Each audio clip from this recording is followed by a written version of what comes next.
अस्सलाम वालेकुम to all of you. Welcome to our channel knowledge in. उम्मीद है कि आप सब खैरियत से होंगे, और अगर आज कोई खैरियत से नहीं भी है तो ये वीडियो देखने के बाद इंशाल्लाह आप बिल्कुल खैरियत से हो जाएंगे, क्योंकि in this video we will discuss 2022 papers of SN गैड एंड इसमें हम हर MCQs को डिटेल के साथ डिस्कस करेंगे। सो वीडियो को एंड तक लाजमी देखिएगा एंड ऑल्सो ऐसा किया करें कि जो भी डिटेल्स वगैरह मैं यहाँ पे डिस्कस करती हूँ आप उसको नोट डाउन कर लिया करें ताकि रिवीजन करने में आसानी हो। सो बगैर टाइम ज़ाया किए वीडियो को स्टार्ट करते हैं। फर्स्ट MCQs है हमारा metrology is study of. Metrology जो है बेसिकली स्टडी ऑफ वेट है, ठीक है। अब यहाँ पे देखें एग्जामिनर कंफ्यूज कैसे करता है, वो यहाँ पे स्टडी ऑफ मेजरमेंट भी दे सकता है, ठीक है। स्टडी ऑफ मेजरमेंट्स आ जाए, स्टडी ऑफ वेट आ जाए तो उसे हम मेट्रोलॉजी ही कहेंगे, ठीक है। यहाँ पे एक और टर्म है जो स्टूडेंट्स को बहुत ज़्यादा कन्फ्यूज़ करती है, वो टर्म है जी मेटीरियोलॉजी, ठीक है। मेटीरियोलॉजी, यहाँ पे देखें स्पेलिंग्स का फ़र्क है, ठीक है। मटीरियोलॉजी के स्पेलिंग्स का फ़र्क है। अब मटीरियोलॉजी क्या होता है, बेसिकली मटीरियोलॉजी है ये है जी हमारे पास स्टडी ऑफ एटमॉस्फेयर, ठीक है। एटमॉस्फेयर जो है उसके इफ़ेक्ट्स क्या हैं वेदर पे, इसके अलावा एटमॉस्फेयर की कंपोजिशन क्या है, जो भी फिनोमिनाज हो रहे हैं एटमॉस्फेयर के अंदर, उन सब की स्टडी को मटीरियोलॉजी का नाम दिया जाता है, ठीक है। होप सो यहाँ तक आपको कॉन्सेप्ट जो है वो समझ आ गया होगा। नेक्स्ट है currency of China is option D none of these. So यहाँ पे लिख दिए है चाइना की जो करेंसी है वो है जी युआन, एंड जो येन है ये करेंसी है जी जापान की, ठीक है। जापान की करेंसी है येन और चाइना की करेंसी है yuan. In which country stone hang जो है वो कौन से कंट्री में। सो स्टोन हैंग जो है वो यूके के अंदर मौजूद है। बेसिकली ये पत्थर से बने हुए हैं, बड़े खूबसूरत से लगते हैं। लेट मी शो यू, मैं यहाँ आपको दिखाने की कोशिश करती हूँ जी। स्टोन हैंग देख लेते हैं क्या होते हैं। Hope so here you guys can see these are Stonehenge, ठीक है। ये स्टोन हैंग हैं और ये जी यूके में मौजूद हैं, इस तरह के स्टोन्स बने हुए हैं, ठीक है।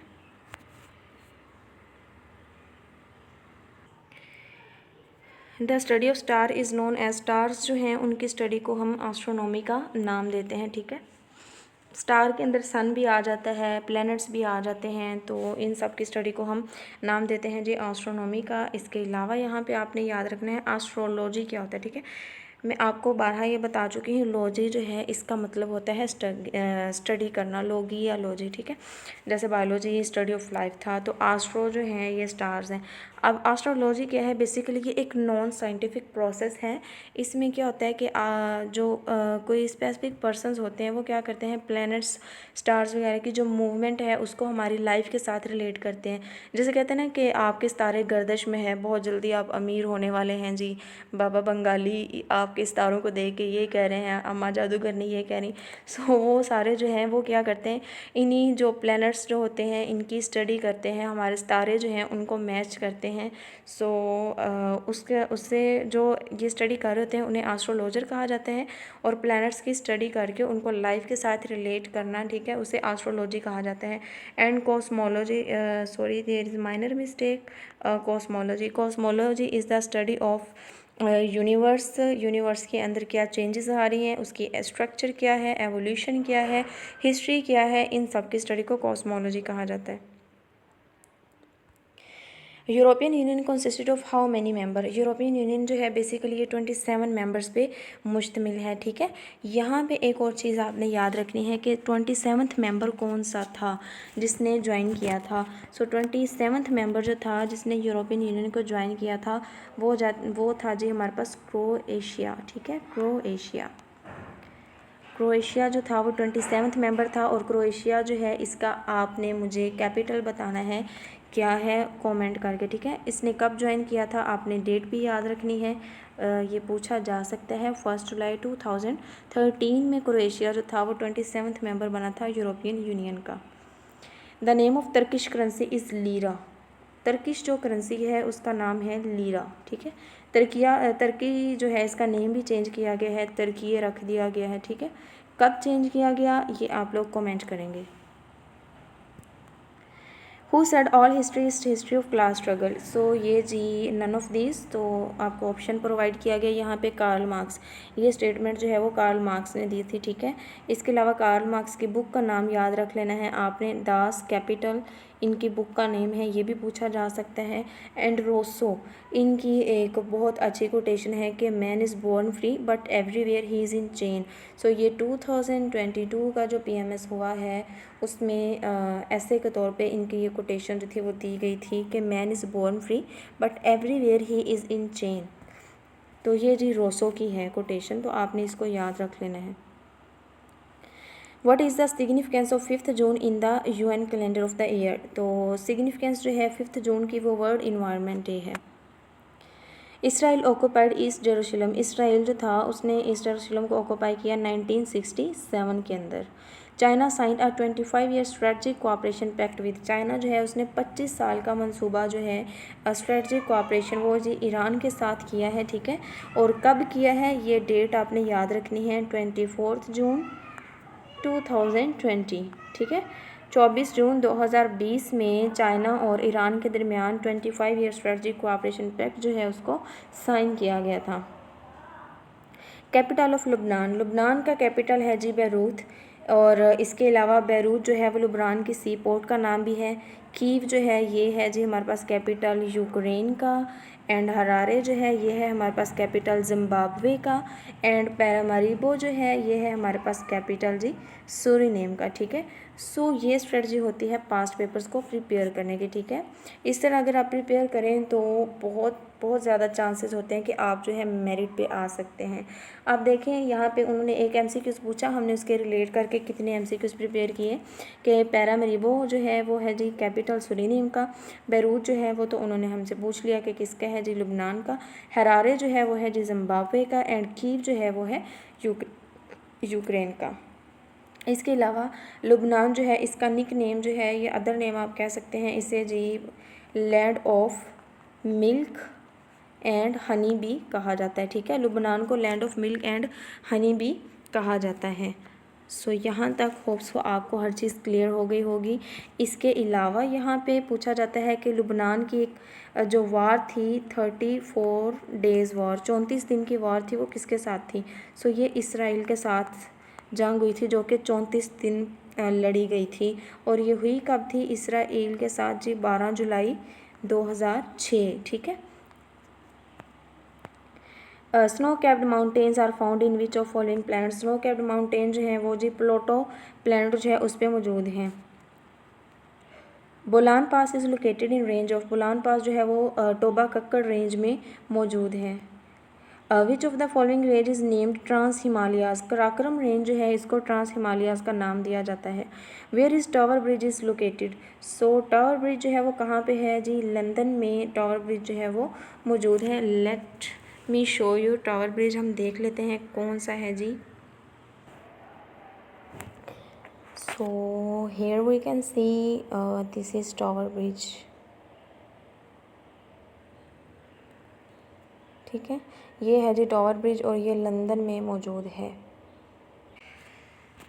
सो नेक्स्ट है हमारे पास वेयर इज़ बाथशेबा बीच, बाथशेबा बीच कहाँ पे है, correct answer is option A, Barbados में मौजूद है, ठीक है। इसकी आप ट्रिक याद रख सकते हैं कि बारबाडोस से आप बार बार बना लें कि शीबा जो है वो बार बार बाथ लेने जाता है। So this is the trick, basically मैंने इसको ऐसे याद किया था, आप भी इसको ऐसे याद रख सकते हैं। नेक्स्ट है dash is considered engineering hub of Pakistan, Pakistan का इंजीनियरिंग हब जो है वो है जी लाहौर। इसके अलावा हम देख लेते हैं कि सियालकोट जो है ये क्या है, इसकी सिग्निफिकेंस क्या है हमारे लिए। सो पहली चीज़ जो है वो है जी सियालकोट जो है वो सेकेंड लार्जेस्ट सोर्स है पाकिस्तान के लिए फॉरेन एक्सचेंज रिजर्व्स का। किस तरह से कि सियालकोट जो है यहाँ पे सर्जिकल इंस्ट्रूमेंट्स बनाए जाते हैं, लेदर की गुड्स बनाई जाती हैं, इसके अलावा स्पोर्ट्स की चीज़ें बनाई जाती हैं।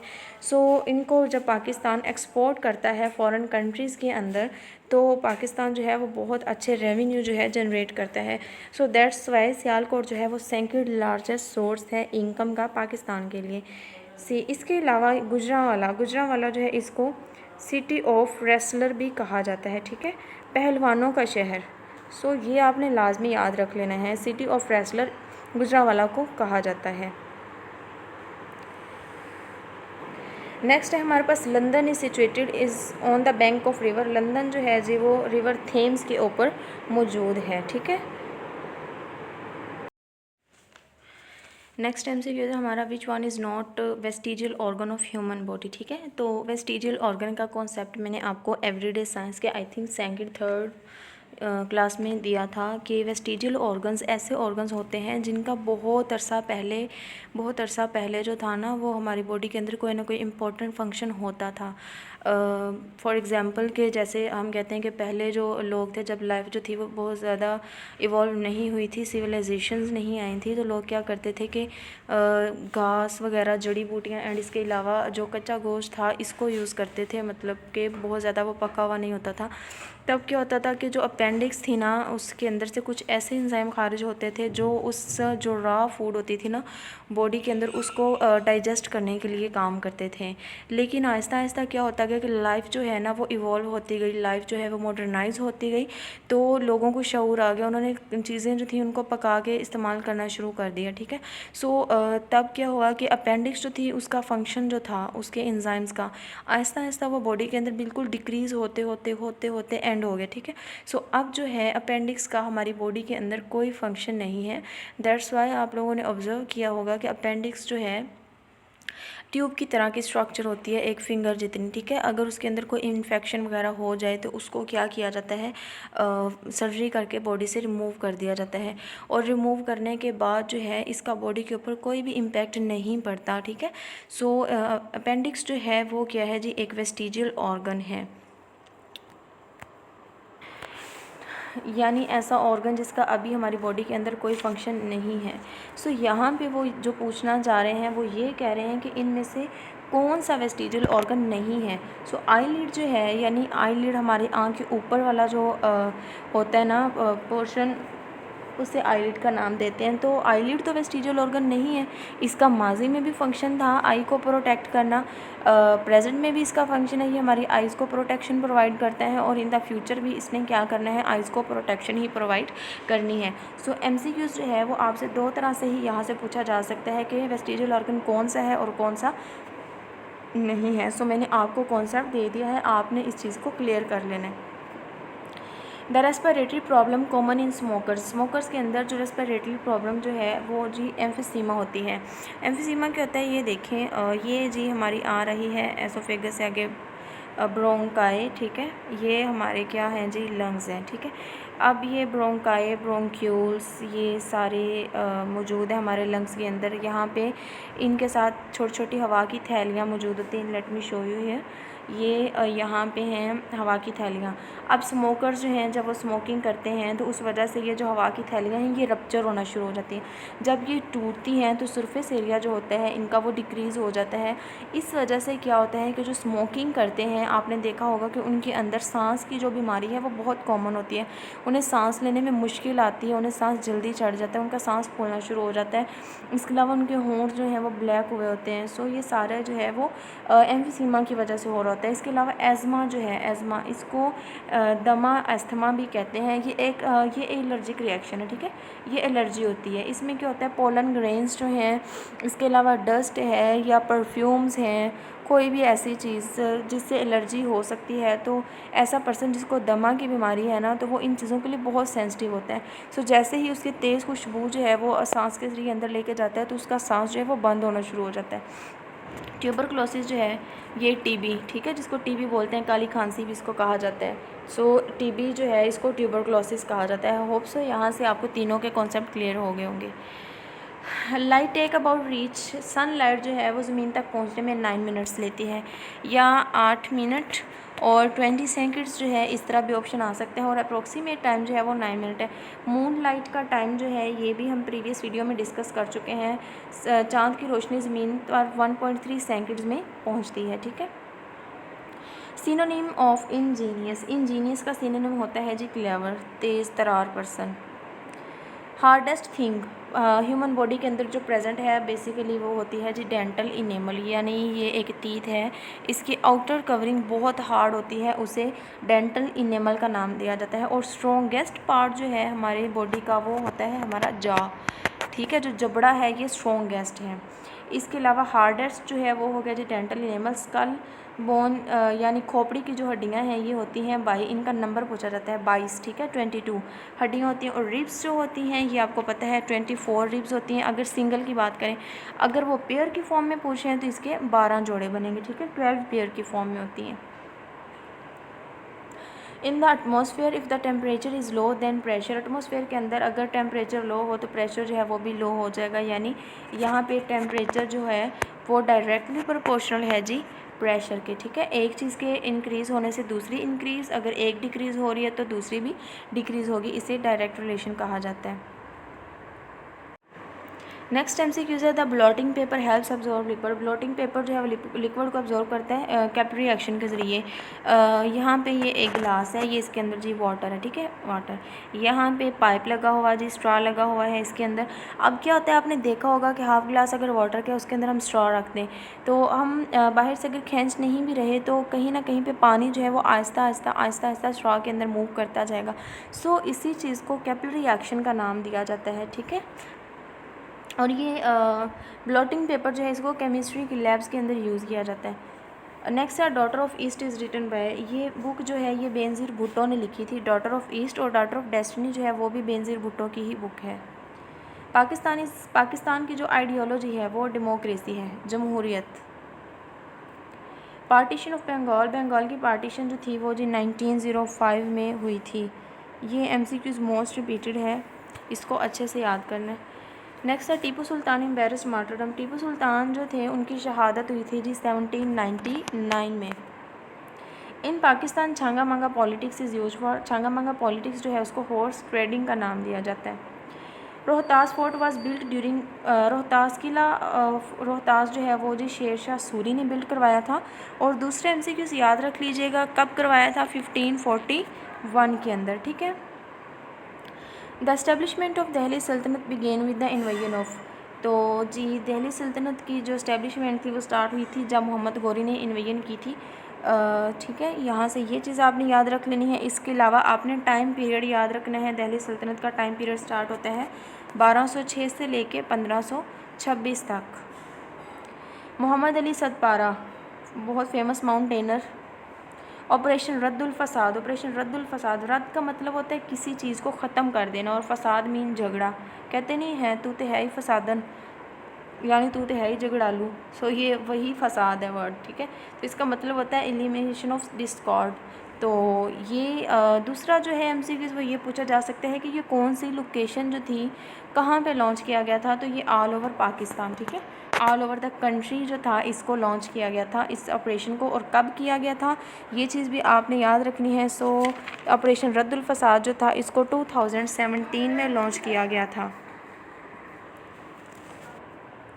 Partition of Bengal, oh sorry गर्मी की वजह से समझ नहीं आती, छोटी छोटी मिस्टेक हो जाती हैं, सो इन्हें आप इग्नोर कर दिया करें। यहाँ पे ऑप्शन MCQs जो है बेसिकली वो है जी annulment of the partition of Bengal, कब अनलमेंट किया गया, कब मंसूख जो थी वो कर दी गई थी 1911 में।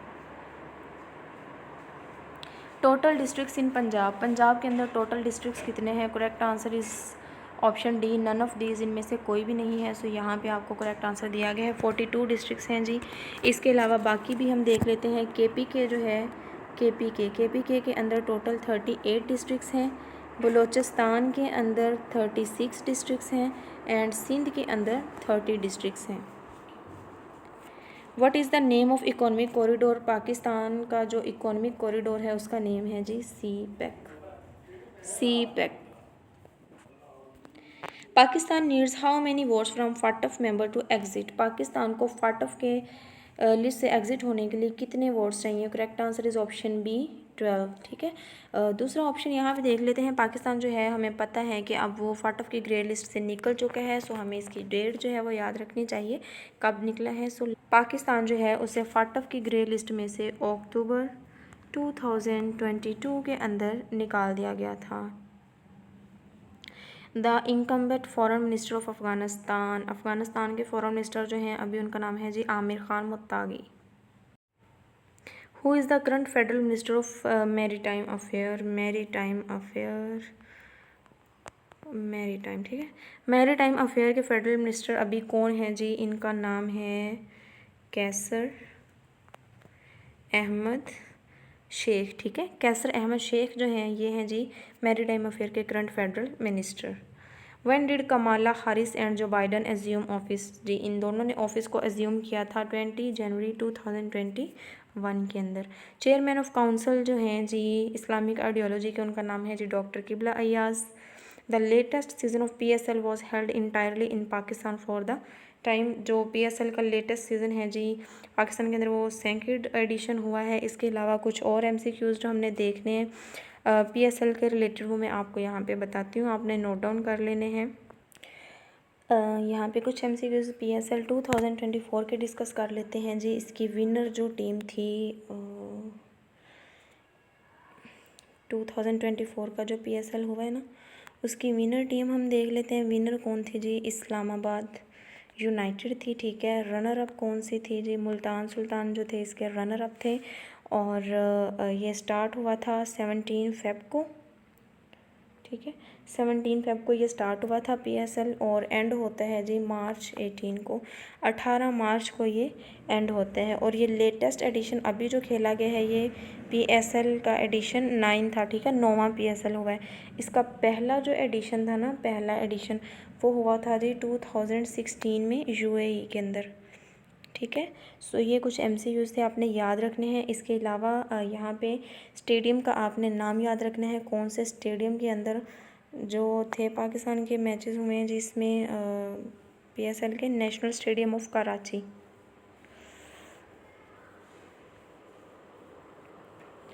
My father was so poor,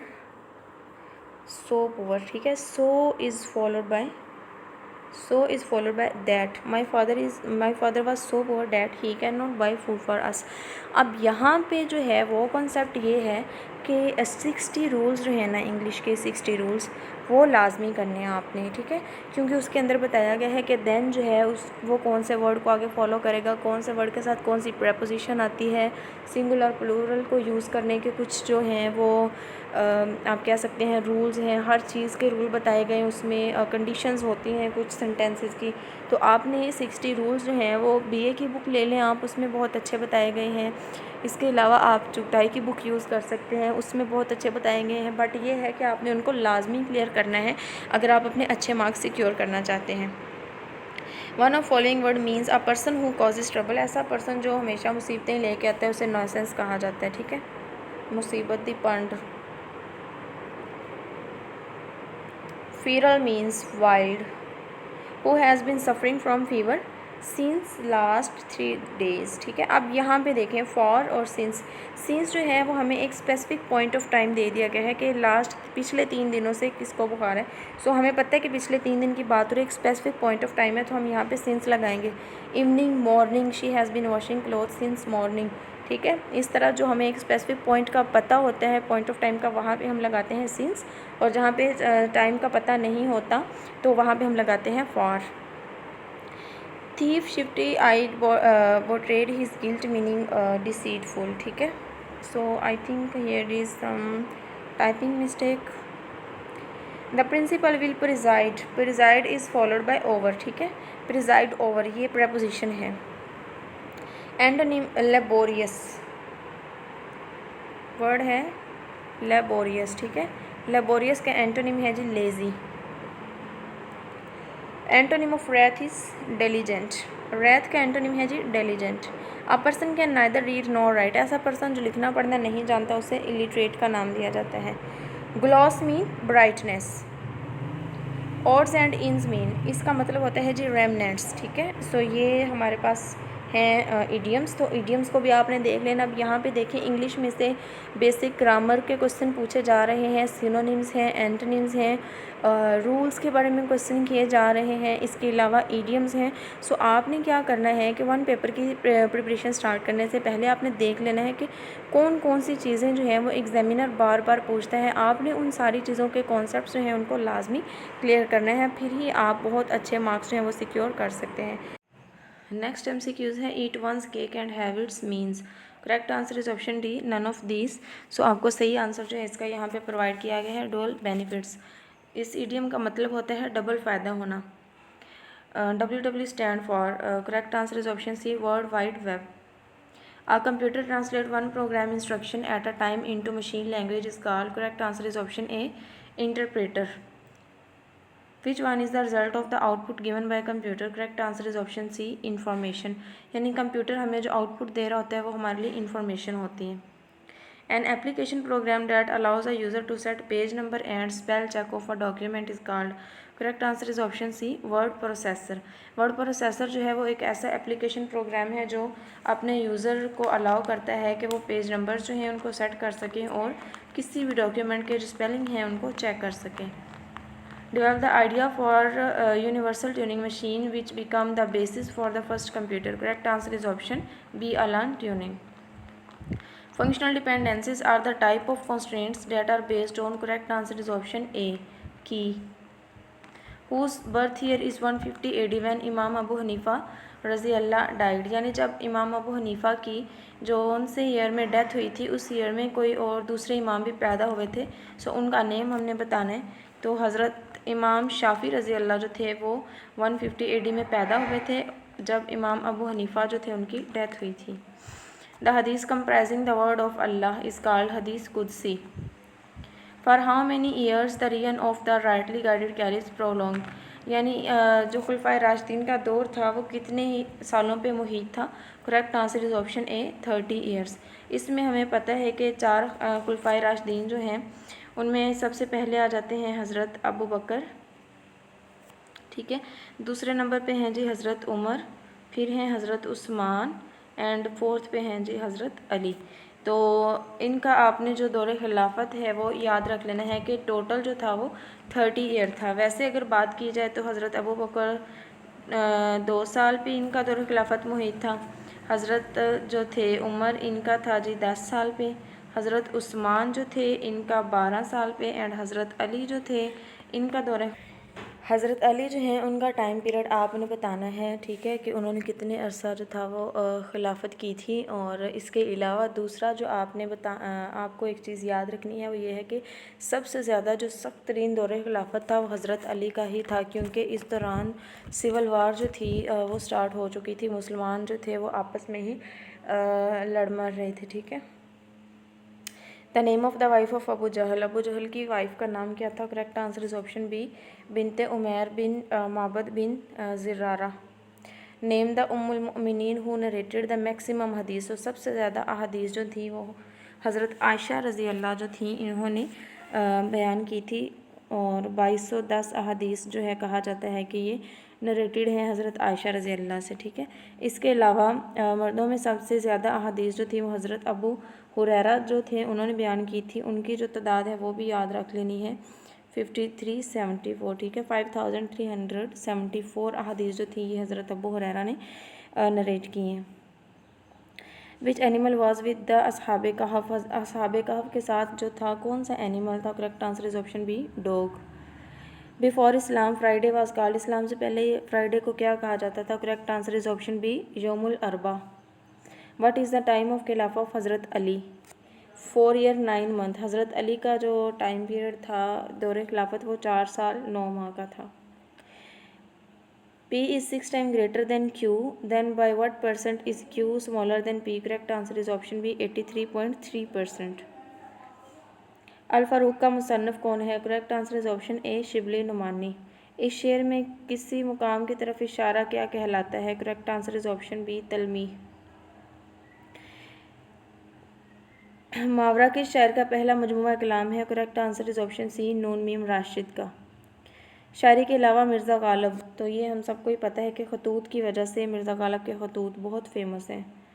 मौलाना मोहम्मद अली जौहर का मदफन, यानी मोहम्मद अली जौहर जो है वो कहाँ पे मदफून है, दफन है? करेक्ट आंसर इज़ ऑप्शन है, फ़लस्तीन। मुसव्विर गम राशिदुल खैरी को कहा जाता है। रसाला तहज़ीबुल अखलाक किस रसाले के तर्ज पर था? स्पेक्टेटर।